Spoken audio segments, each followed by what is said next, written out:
টিংখাঙত উপস্থিত হৈছে মুখ্যমন্ত্ৰীৰ বিশেষ তদাৰকী কোষৰ দল।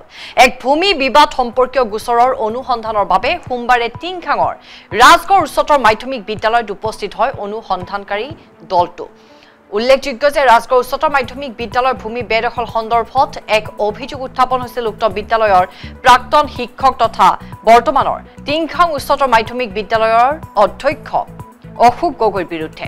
আৰু অশোক গগৈৰ বিৰুদ্ধে অভিযোগ আছিল যে তেওঁ ৰাজগড় উচ্চতৰ মাধ্যমিক বিদ্যালয়ৰ কাষতে থকা ভূমি ক্ৰয় কৰাৰ সময়ত বিদ্যালয়ৰ সৈতে মাটি হাল সলনিৰ নামত নিজৰ 2 কঠা মাটিৰ বিনিময়ত প্ৰায় 7.5 কঠা বিদ্যালয়ৰ মাটি অতি কৌশলেৰে জব্দ কৰিছিল। আৰু এই সন্দৰ্ভত স্থানীয় কিছু সংখ্যক লোকে পূৰ্বে স্থানীয় ৰাজহ চক্ৰ বিষয়াৰ কাৰ্যালয় ডিব্ৰুগড় জিলা উপায়ুক্তৰ কাৰ্যালয়ত অভিযোগ দাখিল কৰিছিল। শেহতীয়াভাৱে এই ভূমি বিবাদ সন্দৰ্ভত অভিযোগকাৰীসকলে ডিব্ৰুগড়স্থিত মুখ্যমন্ত্ৰীৰ কাৰ্যালয়ত লিখিত অভিযোগ দাখিল কৰিছে। অৱশ্যে এই সন্দৰ্ভত কোনো ধৰণৰ মন্তব্য প্ৰদান কৰাৰ পৰা বিৰত থাকে মুখ্যমন্ত্ৰীৰ অনুসন্ধানকাৰী দলটো।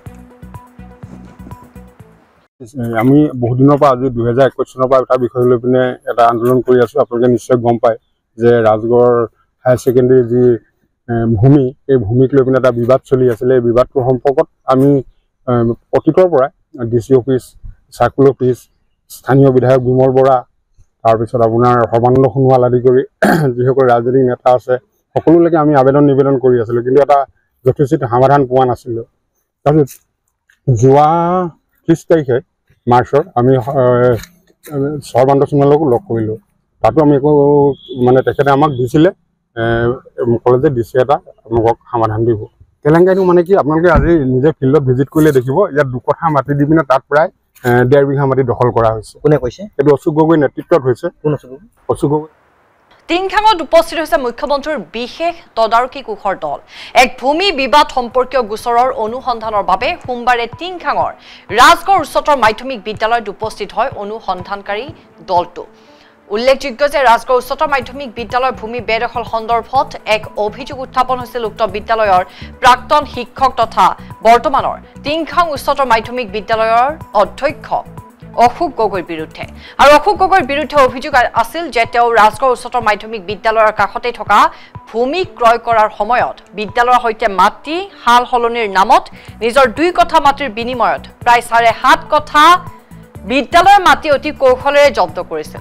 আৰু এই সন্দৰ্ভত স্থানীয় কিছু সংখ্যক লোকে পূৰ্বে স্থানীয় ৰাজহ চক্ৰ বিষয়াৰ কাৰ্যালয় ডিব্ৰুগড় জিলা উপায়ুক্তৰ কাৰ্যালয়ত অভিযোগ দাখিল কৰিছিল। শেহতীয়াভাৱে এই ভূমি বিবাদ সন্দৰ্ভত অভিযোগকাৰীসকলে ডিব্ৰুগড়স্থিত মুখ্যমন্ত্ৰীৰ কাৰ্যালয়ত লিখিত অভিযোগ দাখিল কৰিছে। অৱশ্যে এই সন্দৰ্ভত কোনো ধৰণৰ মন্তব্য প্ৰদান কৰাৰ পৰা বিৰত থাকে মুখ্যমন্ত্ৰীৰ অনুসন্ধানকাৰী দলটো। আমি বহুদিনৰ পৰা আজি 2021 চনৰ পৰা এটা বিষয় লৈ পিনে এটা আন্দোলন কৰি আছো। আপোনালোকে নিশ্চয় গম পায় যে ৰাজগড় হায়াৰ ছেকেণ্ডেৰী যি ভূমি এই ভূমিক লৈ পিনে এটা বিবাদ চলি আছিলে। এই বিবাদটোৰ সম্পৰ্কত আমি অতীতৰ পৰাই ডিচি অফিচ, চাৰ্কুল অফিচ, স্থানীয় বিধায়ক বিমল বৰা, তাৰপিছত আপোনাৰ সৰ্বানন্দ সোণোৱাল আদি কৰি যিসকল ৰাজনৈতিক নেতা আছে সকলোলৈকে আমি আবেদন নিবেদন কৰি আছিলোঁ, কিন্তু এটা যথোচিত সমাধান পোৱা নাছিলোঁ।